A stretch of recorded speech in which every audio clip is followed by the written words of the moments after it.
It's Ask It Sunday. And so the question that we are tackling today is one that I get asked often and that I hear other people ask often. So let's address it. Is tithing a requirement for the believer? And also, what should I do with my money as a Christian? How much should I give? Where should I give it to? All these things do kind of tie together.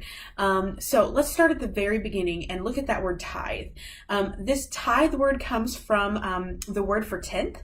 And so that's where we do see that translation. And it is mentioned in the Old Testament in the law. So you can read about tithing or giving of your first fruits in Leviticus, in Numbers, in Deuteronomy. But actually before that, even in Genesis, so if you're looking into cross references, Genesis 14:20 and Genesis 28:22 are two places where you can look back in the Old Testament and see the Israelites giving, even before they were commanded in the law to do.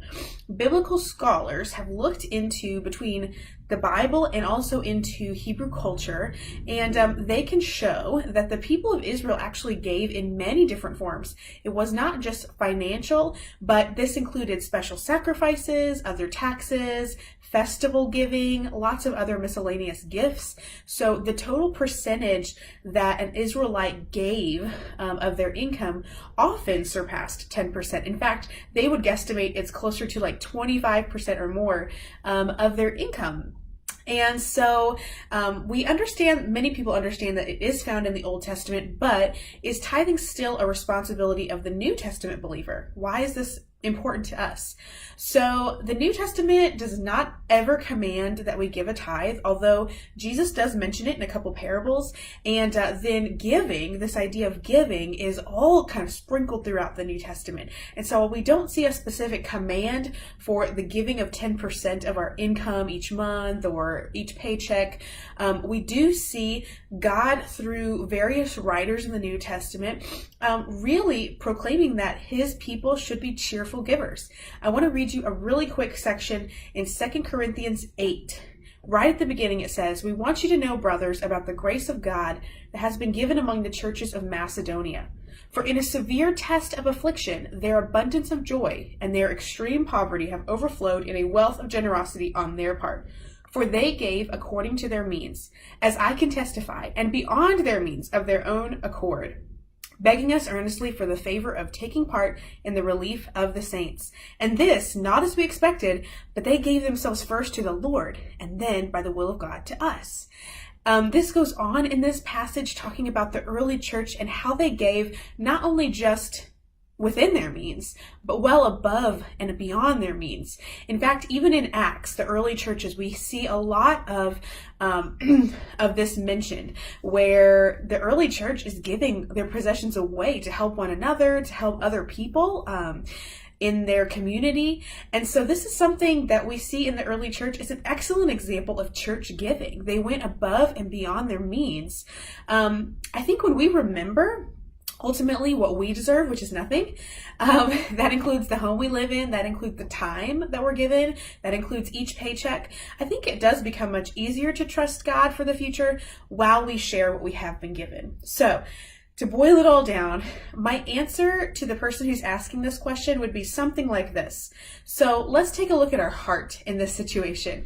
I really think we need to double check our intent or our motivation for giving. Is it to merely check off a requirement?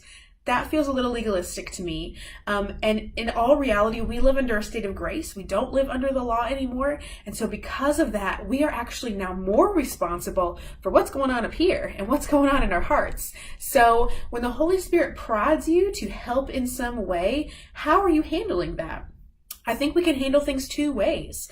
One way would be that we do keep a very strict tithing requirement, and that's every time a paycheck comes in, we give off our 10% to the church, and that's that. And then often, if you're like me, when I do that, I fall into this trap of feeling like, again, I've checked marked that off the list for the month, and then I kind of tend to ignore the Holy Spirit's leading in other areas of my life. So when I hear about a need, or maybe someone just shares something with me, I either ignore it or I feel as though, well, I've already given my offering away for the month. So maybe next month, if they still need help, I'll help them. If I start to think on the larger scale, again, of just being a cheerful giver, like God commands me to be in the New Testament, then when not only am I giving to my local church, whatever percentage I want to give, but then also whenever I have an opportunity to give to someone else throughout the month or throughout the day or throughout the week, I'm able to do that freely. So the next thing that I hear a lot is, so should we tithe to a local church? Is this something that needs to be a requirement as well? And again, I would definitely put the same things or say the same things on there about tithing being a requirement as tithing to a local church. Well, I don't see that commanded in the New Testament, but I do see the early church giving together as a body of believers, which would kind of persuade me to do the same. So I would say, first of all, well, absolutely not. There's not a requirement there to give to a local church. You can give on your own at any point. And remember, your giving does not necessarily always have to be monetary. It could be your time. It could be your possessions. It could be your place of living, sharing your home with someone. But can I share just this little tiny thing with you? There are so many benefits to giving into your local church. So first of all, if you're not involved in a local community like the church, get involved in one. It will be just as beneficial to you as it will be to them to have you. So the reason why I would say it is so beneficial to give to a local church is because, well, obviously a group of people doing one thing in unity is going to be much more powerful than one person doing it. And so some ways that the church can utilize their offerings involve caring for other members of the church when they're in time of need. I've personally been able to experience that. Community outreach programs that they can put together and service. Of course, missionaries, both foreign and domestic, and keeping their church staff taken care of. Those people work very, very hard, not just on Sundays, but all throughout the week in your church and in your community. So they need to be taken care of as well. These are great things that, yes, you could do on your own, but sometimes those things are harder to figure out. Again, you may not have the same kind of resource. Well, most likely you won't have the same kind of resources when you're doing it by yourself. And so I would deeply encourage you that the first place that you go to give is in your local church. If you have any questions about where that money is going, your church staff, I'm sure, would be more than happy to share with you how your funds are being used to the glory of God in your church. And then from there, just be obedient to the Holy Spirit's leading in your life. So if you are made aware of a need, again, whether that be monetary or material, I pray that you would just be attentive to that. And giving of yourself sacrificially in obedience to God is so rewarding. So giving until it hurts. Sometimes we're asked to do that. Sometimes we're asked to give something that we just don't know how our future is going to look if we give this away. And in reality, that is the coolest time where we can see God. We can see when we put our trust in God, God is going to provide for the future for us in incredible, incredible ways.